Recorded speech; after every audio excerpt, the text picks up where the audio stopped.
Hello दोस्तों। Good evening, नमस्कार। आप सभी का एक बार जो है फिर से बहुत बहुत स्वागत है आप सभी के अपने यूट्यूब चैनल परीक्षा की शिक्षा में। आई होप कि आप सभी अच्छे होंगे, कुशल मंगल होंगे। आपकी जो तैयारी है वो भी जो है बढ़िया तरीके से चल रही थी। जो बच्चे क्लास में फर्स्ट टाइम है, पहली बार नए हैं, उन सभी को बता दें हमारे यहाँ पे आपकी बीएड इंटर्नशिप 2025 की जो तैयारी आपकी स्टार्ट करवा दें। जिसे भी तैयारी पूरी करनी है, कंप्लीट करनी है, क्या करेंगे, चैनल को जो है सब्सक्राइब करके हमारे साथ जुड़ जाएंगे और उसके बगल में जो बेल आइकन दिया गया है उसको भी आप लोग ऑन कर लेंगे। क्लास का समय देख लीजिए, डेली बेसिस पे सुबह 10 बजे आपको जीके जीएस की क्लास और हिंदी की क्लास जो है शाम को 7 बजे हमारे चैनल पे आपको डेली देखने को मिलेगी। कल थोड़ा सा लेट हो गया था, शेड्यूल में कर नहीं पाया था, लेकिन कोशिश करूंगा जो है टाइम पे आपकी जो है क्लास आपकी आ जाएगी। ठीक है, नीचे हमारा इंस्टाग्राम का पेज और टेलीग्राम चैनल का लिंक आपको मिल जाएगा, तो आप लोग जाके हमें क्या करेंगे, दोनों जगह से ज्वाइन कर लेंगे। यहाँ पे क्या है, डेली बेसिस जो क्लास का आपको अपडेट है वो दिया जाएगा और आपका एग्जाम का अपडेट है वो भी आपको यहाँ पे दिया जाएगा, तो आप लोग यहाँ से जुड़े रहेंगे। तो क्या है, आपका जो क्लास का अपडेट है वो भी नहीं मिस होगा और जो क्लासेस का इंपॉर्टेंट अपडेट्स है वो तो मिलेगा ही, साथ साथ आपको क्लास का पीडीएफ भी मिलता है यहाँ पे, तो आप लोग यहाँ से जुड़े रहिएगा। ठीक है, तो चलेंगे क्लास स्टार्ट करेंगे। स्टार्ट करने से पहले जिसने अभी तक क्लास को देखिए लाइक नहीं किया, क्लास को लाइक करेंगे, क्लास को अपने दोस्तों का जो है शेयर कर देंगे। और इस चैनल के माध्यम से आपकी जो है कंप्लीट और पूरी तैयारी करवाई जाने वाली है, तो आप लोग जो है अभी से क्लास को ज्वाइन करके रखेंगे तो आपकी जो तैयारी है आसान हो जाएगी। ठीक है, और आपके जो चांसेस है गवर्नमेंट सीट के और भी बढ़ जाएंगे। ठीक है, तो इतना आप लोग काम कर लेंगे। तो चलिए क्लास स्टार्ट करते हैं। पहला क्वेश्चन देखिए, आपको मैंने कल 75 नंबर तक कराया था, आज ये 76 नंबर से आपके क्वेश्चन करवाए जाएंगे। दो टुक बात कहना मुहावरे का सही अर्थ क्या होता है, बताइए। ध्यान से एक एक क्वेश्चन को देख के उत्तर देने की कोशिश करते हुए या तो समझते हुए चलेंगे। ठीक है, दो टुक दो टुक बात कहना मुहावरे का सही अर्थ क्या है, तो दो टुक बात कहना मुहावरे का सही अर्थ अगर देखा जाएगा साथियों, तो आपका आइडेंटिटी हो जाएगा साथियों, स्पष्ट कह देना। ठीक है, दो टुक बात कहना मुहावरे का अर्थ हो जाएगा स्पष्ट कह देना। ठीक है, क्लियर। तो जो आपका ए वाला विकल्प दिया गया आपका राइट आंसर हो जाएगा। अगले क्वेश्चन की तरफ बढ़ेंगे, 77 नंबर बताने की कोशिश करेंगे राइट आंसर का। मुंह की खाना मुहावरे का सही अर्थ बताइए। मुंह की खाना मुहावरे का सही अर्थ क्या होता है, तो देखिए, मुंह की खाना मुहावरे का सही अर्थ अगर देखा जा सकता है तो बुरी तरह क्या होता है, हारना होता है। ठीक है, आपने सुना होगा ना कि उसने पहलवानी में मुंह की खाई, यानी कि बुरी तरह हार गया। ठीक है, तो जो आपका दिया गया सी वाला ऑप्शन आपका यहाँ पे सही उत्तर होगा। ठीक है, चलिए अगले क्वेश्चन की तरफ बढ़ेंगे। 78 नंबर है, 78 नंबर क्या दिया गया बताइएगा राइट आंसर का। गर्दन उठाना मुहावरे का सही अर्थ क्या बताइए। गर्दन उठाना मुहावरे का सही अर्थ क्या है, तो गर्दन उठाना मुहावरे का सही अर्थ है देखा जाएगा यहाँ पे प्रतिवाद करना होता है। जो आपका ए वाला विकल्प देगा आपका राइट आंसर। ठीक है, गर्दन उठाना मुहावरे का सही अर्थ क्या होता है, प्रतिवाद करना। जो आपका दिया गया यहाँ पे ए वाला विकल्प आपका राइट आंसर होगा। ठीक, क्लियर सभी को, प्रतिवाद यानी कि गर्दन उठाना। ठीक है, क्लियर सभी को इसके बारे में। प्रतिवाद करना किसका अर्थ हो जाएगा, किस मुहावरे का, तो गर्दन उठाना का। ठीक है, क्लियर है। अगले क्वेश्चन की तरफ बढ़ते हैं, 79 नंबर क्वेश्चन। ठीक है, क्या दिया गया है 79 नंबर पे। विष्णु प्रभाकर द्वारा रचित आवारा मसीहा किसकी जीवनी है बताइए। विष्णु प्रभाकर द्वारा रचित जो आपकी आवारा मसीहा है किसकी जीवनी है साथियों, किसकी आत्मकथा है, तो यह जो है आत्मकथा है आवारा मसीहा किसकी है, तो आपका राइट आंसर यहाँ पे हो जाएगा साथियों शरत चंद्र चट्टोपाध्याय की। ठीक है, जो आपका बेल ऑप्शन देगा साथियों आपका राइट आंसर हो जाएगा। विष्णु प्रभाकर द्वारा रचित आपकी आवारा मसीहा जो है शरत चंद्र चट्टोपाध्याय की क्या है, जीवनी है, आत्मकथा है। क्लियर है, चलिए क्लियर। तो अगला क्वेश्चन आपका 80 नंबर है, क्या दिया गया है, किस वाक्य में क्रिया भूतकाल में नहीं है। ठीक है, किस वाक्य में क्रिया आपके भूतकाल में नहीं है, तो आपका राइट आंसर यहाँ पे हो जाएगा साथियों। देखिए, वो पढ़ रहा था, भूतकाल में था आ गया तो भूतकाल हो गया। उसने पढ़ाई की थी, ये भी भूतकाल में। उसने पढ़ाई कर ली थी, ये भी भूतकाल में। और पढ़ने वाला है, वाला है। ठीक है, वाला है यानी कि काम होने वाला है, तो भविष्य काल में आएगा। ठीक है, तो जो आपका दिया गया है सी वाला विकल्प आपका राइट आंसर हो जाएगा। ठीक, क्लियर से को। अगला क्वेश्चन है आपका 81, 81 नंबर, निम्नलिखित में से किस वर्ण का उच्चारण जो है तालु से नहीं होता बताइए। किस वर्ण का जो उच्चारण है तालु से नहीं होता है, च, ज, झ, क। तो यहाँ पे देखिए, च तालु में आता है, तालु में आता है, और झ, च, छ, ज, झ, इया, ये जो है आपका तालव्य व्यंजन है, यानी कि तालु से इनका उच्चारण देखेंगे। क जो है आपका कंठ वर्ण में आता है, इनका उच्चारण आपका क, ख, ग, घ, अंग, इनका जो है आपका किससे होता है, कंठ से होता है। ठीक है, तो जो आपका डील ऑप्शन देगा आपका राइट आंसर हो जाएगा। ठीक, क्लियर है, चलिए अगला है आपका 82, 82 नंबर क्वेश्चन। अंतर्गत में कौन सी संधि बताइए। अंतर्गत स्वर संधि है, व्यंजन संधि है, विसर्ग संधि है, दीर्घ संधि है। बताइए, अंतर्गत में संधि कौन सी लगी हुई है यहाँ पे? तो अंतर्गत में अगर देखा जाएगा तो आपका हो जाएगा साथी यहाँ पे विसर्ग संधि। ठीक है, अंतर्गत में आपका विसर्ग संधि है, तो जब का सील ऑप्शन देगा साथी आपका राइट आंसर होगा, अंतर्गत में आपका विसर्ग संधि लगा हुआ है। अगला क्वेश्चन आपका 83 83 नंबर है, निम्न में से कौन एक तद्भव शब्द है? ठीक है, निम्न में से कौन सा एक आपका तद्भव शब्द है? तो तद्भव, अग्नि, आदमी, स्टेशन और आम। आम आपका एक तद्भव शब्द है यहाँ पे। ठीक है, आम आपका एक तद्भव शब्द है। ठीक, कहाँ से? तो संस्कृत से परिवर्तित होके हिंदी में आया हुआ शब्द है आम। ठीक है, चलिए अगले क्वेश्चन की तरफ बढ़ेंगे। आपका है 84, तुलसीदास की रचना रामचरितमानस किस बोली की साहित्यिक रचना है? बताइए, रामचरितमानस जो है तुलसीदास की किस बोली की साहित्यिक रचना है साथियों? इसका अवधी की है, ब्रज की है, मैथिली की है, मगही की? तो देखिए, यह जो है आपकी अवधि की है। ठीक है, जो आपका ये विकल्प देगा आपका अटेंशन होगा। ठीक है, तुलसीदास की रचना जो है आपकी आपकी रामचरितमानस अवधि बोली की साहित्यिक रचना है। ठीक, क्लियर?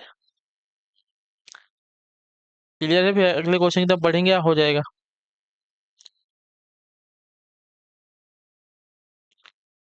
चलिए फिर अगला क्वेश्चन भी देख लेते हैं क्या दिया गया है। Just 2 minute. चलिए आगे। 85 85 नंबर है, जिस समास का पहला पद विशेषण तथा दूसरा पद विशेष होता है वह क्या कहलाता है? बताइए, जिस समास का पहला पद क्या होता है? विशेषण होता है। ठीक है, और दूसरा पद जो है विशेष होता है, वह आपका क्या कहलाता है? द्वंद्व, कर्मधारय, अव्ययीभाव या द्विगु? तो देखिए, इसका राइट आंसर आपका हो जाएगा साथियों कर्मधारय समास। जो आपका बेल विकल्प देगा आपका, जिस समास का पहला पद विशेष तथा दूसरा पद विशेष होता है आपका कर्मधारय समास कहलाएगा। ठीक, क्लियर है यहाँ तक सभी का? चलिए क्लियर है, फिर अगले क्वेश्चन की तरफ बढ़ा जाएगा। आपका क्या देगा है? 85 हो गया, 86 नंबर पे 86 नंबर क्वेश्चन है। ठीक है, क्या देगा? शिष्टमंडल कौन सी संज्ञा? बताइए, शिष्टमंडल में कौन सी संज्ञा है? तो शिष्टमंडल में अगर संज्ञा की बात की जाएगी तो शिष्टमंडल, तो शिष्टमंडल में आपकी संज्ञा लगी हुई है साथियों समूहवाचक संज्ञा। ठीक है, जो आपका दिया गया यहाँ पे बी विकल्प आपका आइडेंटिफाई लास्ट में देखिए मंडल आ रहा है। ठीक है, तो आपका क्या हो जाएगा साथियों? समूहवाचक संज्ञा हो जाएगा, जो आपका दिया गया यहाँ पे 86 पे बी विकल्प समूह मंडल आपका समूहवाचक संज्ञा आपका राइट आंसर होगा। ठीक है, शिष्टमंडल समूहवाचक संज्ञा का उदाहरण है। ठीक है, क्लियर है? चलिए अगले क्वेश्चन पे बढ़ेंगे। 87 नंबर क्वेश्चन है, पीली साड़ी दुकान से खरीदी, इस वाक्य में विशेषण तथा विशेष्य क्रमशः क्या है? ठीक है, अब देखिए बहुत इंपॉर्टेंट क्वेश्चन है, पीली साड़ी दुकान से खरीदी, इस वाक्य में विशेषण तथा विशेष्य क्या है? तो देखिए, विशेषण पहले पूछा है, विशेष्य बाद में पूछा है। तो विशेषण क्या है? पीली है, और साड़ी क्या है आपकी? विशेष्य। ठीक है, साड़ी क्या है? विशेष है, जिसकी विशेषता बताई जा रही है कि साड़ी कैसी है? पीली है। ठीक है, तो पीली साड़ी, पीली आपकी क्या हो जाएगा? विशेषण हो जाएगा, और किसकी विशेषता बताई जा रही है? साड़ी की, तो आपका क्या हो जाएगा साथियों? साड़ी जो है आपका विशेष हो जाएगा, और पीली क्या हो जाएगा? विशेषण हो जाएगा। तो पीली साड़ी दुकान से खरीदी, इसमें आपका पीली क्या है? विशेषण है, और साड़ी क्या है आपका? विशेष हो जाएगा। ठीक है, जिस आ, वस्तु की विशेषता बताई जाती है, ठीक है, जिस वस्तु की विशेषता बताई तो आपका विशेष्य कहलाता है, और जो विशेषता बताई जा रही है क्या आपका? विशेषण हो जाएगा। ठीक है, चलिए अगले क्वेश्चन की तरफ बढ़ेंगे। आपका है 88 नंबर, बताएं की कोशिश कीजिएगा, निम्न में कौन सा शब्द शुद्ध है? बताइए, निम्न में कौन सा शब्द आपका शुद्ध है? तो यहाँ पे आपका शुद्ध शब्द देखा जाएगा साथियों, तो आपका प्रशस्त है। ठीक है, शुद्ध शब्द आपका प्रशस्त है, तो जो आपका ए विकल्प देगा है 88 पे आपका राइट आंसर। ठीक है, शुद्ध शब्द आपका प्रशस्त हो जाएगा। क्लियर है यहाँ तक सभी का? 88 तक ऑप्शन नंबर ए आपका यहाँ पे राइट आंसर हो जाएगा, प्रशस्त आपका शुद्ध शब्द है। बाकी ये वाला वर्तनी गलत है, इसकी वर्तनी भी गलत है, और इसकी वर्तनी भी आपकी गलत है। अगला है आपका 89 नंबर, 89 नंबर है, क्या तुमने रोटी खाई, इस प्रकार किस प्रकार का वाक्य? बताइए, क्या तुमने रोटी खाई किस प्रकार का वाक्य है? तो देखिए, क्या तुमने रोटी खाई आपका प्रश्नवाचक वाक्य हो जाएगा। ठीक है, लास्ट में देखिए प्रश्नवाचक चिन्ह भी लगा हुआ है, आपसे क्वेश्चन पूछा जा रहा है, प्रश्न किया जा रहा है, क्या तुमने रोटी खाई, तो आपका प्रश्नवाचक वाक्य हो जाएगा। ठीक है, क्लियर सबको इसके बारे में? 90 नंबर आपके सामने दिया गया है, बताइएगा अटेंशन का, वह वस्तु जिसके जिसके आर पार न देखा जा सके, इसके लिए एक शब्द क्या हो जाएगा? वह वस्तु जिसके आर पार न देखा जा सके, इसके लिए एक शब्द क्या हो जाएगा? तो इसके लिए एक शब्द हो जाएगा साथियों अपारदर्शी, ठीक है, जो वह वस्तु जिसके आर पर नहीं देखा जा सकता उसको अपारदर्शी कहा जाएगा। तो आपका कौन सा वाला, ये वाला विकल्प देगा साथियों आपका सही उत्तर होगा यहाँ पे। अगले क्वेश्चन की तरफ बढ़ेंगे, आपका है 91, 91 नंबर है, बताइएगा गाइडेंस होगा। शिकारी ने बाघ मारा, ठीक है, शिकारी ने बाघ मारा इस वाक्य में किस प्रकार के परसर्ग का प्रयोग होता है? शिकारी ने बाघ मारा इस वाक्य में किस कारक के परसर्ग का प्रयोग होता है? ठीक है, शिकारी ने बाघ मारा इस वाक्य में किस कारक के परसर्ग का प्रयोग हुआ ना, तो शिकारी ने बाघ मारा ना, तो शिकारी ने यानी कि क्या हो जाएगा यहाँ पे, कर्म कारण ने, ठीक है, कर्म कारक यहाँ पे आ जाएगा जो आपका दिया गया यहाँ पे, ये वाला विकल्प आपका आइडिया है। शिकारी ने बाघ मारा, ठीक है, तो यहाँ पे आपका कर्म कारक है, ठीक है, क्लियर सभी को इसके बारे में। कर्म कारक के परसर्ग का यहाँ पे प्रयोग हुआ है, शिकारी ने बाघ मारा यानी कि शिकारी का काम क्या है, मारना, ठीक है, क्लियर, सीधी सी बात है। क्लियर हो गया, शिकारी ने बाघ मारा इसमें जो है आपका कर्म कारक का परसर्ग प्रयोग हुआ है। 92, 82 नंबर है, मिठास शब्द में किस प्रत्यय का प्रयोग हुआ है? मिठास, तो प्रत्यय पूछा है तो इसमें जो है आस प्रत्यय, मीठ आपका क्या है, मूल शब्द हो जाएगा, इसमें आस जो है प्रत्यय लगा हुआ है, तो जो आपका बी विकल्प देगा 92 पे आपका राइट आंसर, मिठास में आपका आस प्रत्यय लगा है। अगला आपका 93, 93 नंबर, जी नहीं भरना मुहावरे का सही अर्थ बताइए। जी नहीं भरना मुहावरे का सही अर्थ क्या है? तो जी नहीं भरना इस मुहावरे का सही अर्थ अगर देखा जाएगा साथियों तो आपका संतोष न होना, ठीक है, जी नहीं भरा, ठीक है, उस दृश्य को देखकर मेरा क्या है, जी नहीं भरा, यानी कि मुझे संतोष नहीं हुआ अभी तक, ठीक है। चलिए अगले क्वेश्चन की तरफ बढ़ेंगे, आपका है 94, 94, जानबूझकर मुसीबत में पड़ना किस मुहावरे का शब्द है? जानबूझकर मुसीबत में पड़ना, ठीक है, जानबूझकर मुसीबत में पड़ना किस मुहावरे का सही अर्थ है? तो ये आपका हो जाएगा साथियों आग में कूदना, ठीक है, जानबूझकर मुसीबत में पड़ना आपका किस मुहावरे का अर्थ हो जाएगा? तो आग में कूदना, ठीक है, आग में कूदना मुहावरे का अर्थ हो जाएगा जानबूझकर मुसीबत में पड़ना, ठीक, क्लियर। चलिए 95 नंबर है, 95 नंबर, विशेषण प्रयोग की दृष्टि से कौन सा वाक्य शुद्ध है? ठीक है, विशेषण प्रयोग की दृष्टि से कौन सा वाक्य आपका यहाँ पे शुद्ध है? तो विशेषण प्रयोग की दृष्टि से आपका देखा अनेक छात्र हिंदी नहीं जानते, ठीक है, विशेषण प्रयोग की दृष्टि से आपका वाक्य शुद्ध, अनेक छात्र क्या है, हिंदी नहीं जानते, या क्या है, विशेषण प्रयोग की दृष्टि से आपका शुद्ध वाक्य हो जाएगा। क्लियर सभी को यहाँ तक 95 तक? विशेषण प्रयोग की दृष्टि से आपका अनेक छात्र हिंदी नहीं जानते वाक्य जो दिया गया आपका शुद्ध वाक्य है। बाकी क्या देगा, मैंने 3 गाय खरीदी है, गलत है, उसके 5 लड़कियां हैं, उसके 5 लड़कियां हैं, गलत है ये भी, हर एक गाय दूध नहीं देती, हर एक गाय, ये आपका गलत है, यहाँ पे नहीं आएगा, ठीक।